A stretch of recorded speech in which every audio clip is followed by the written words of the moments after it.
there's one shot in pickleball that really defines it as a sport, you could argue that it is the third shot, specifically the third shot drop. Advanced players need to have this shot in their toolkit, as it's a critical part of neutralizing a team that is at the net and looking to pounce. But sometimes people misunderstand what the third shot is all about and what makes it an effective one versus an ineffective one. First off, it's important to think about what the opponents are looking for when you play this third shot drop. Obviously, they're quite happy if you hit the ball in the net or out of bounds. But assuming you get the ball in play, what are your opponents hoping for? It's pretty clear that they'd like a ball that's nice and high and juicy, one that they can hit downward and with speed. So it's helpful to think about a good drop as being one that prevents the opponents from getting what they want. That is, a good third shot drop forces the opponents to hit up on the ball, by the ball moving low enough and slow enough that it descends between the net and the opponents. Hitting this shot will limit their ability to hit hard and still keep the ball in play. So when we're assessing the quality of our drop, the assessment shouldn't be based on where the ball lands or even if the ball lands. And it shouldn't be based on which side of the net the apex occurs. But it should be based on what the shot does to the opponents. Does it force them to hit up on the ball? If so, you've done your job. And if it doesn't, you haven't. So what does it take to hit a really good drop? Really, it's about controlling two variables: the height of the ball and the speed of the ball. Line these up well, and you've hit a successful drop. Misfire, and you won't. It can be helpful to think about the target as being no more than 1.5 paddle heights over the net. Most successful drops go through this target.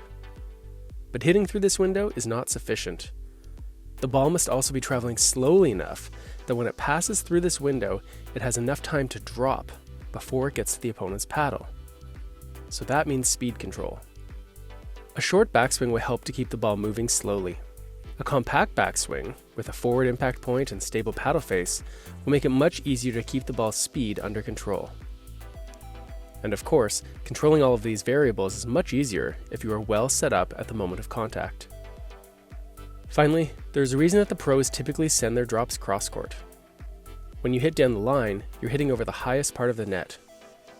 Also, you're hitting to the smallest part of the court where you have to get the ball down low.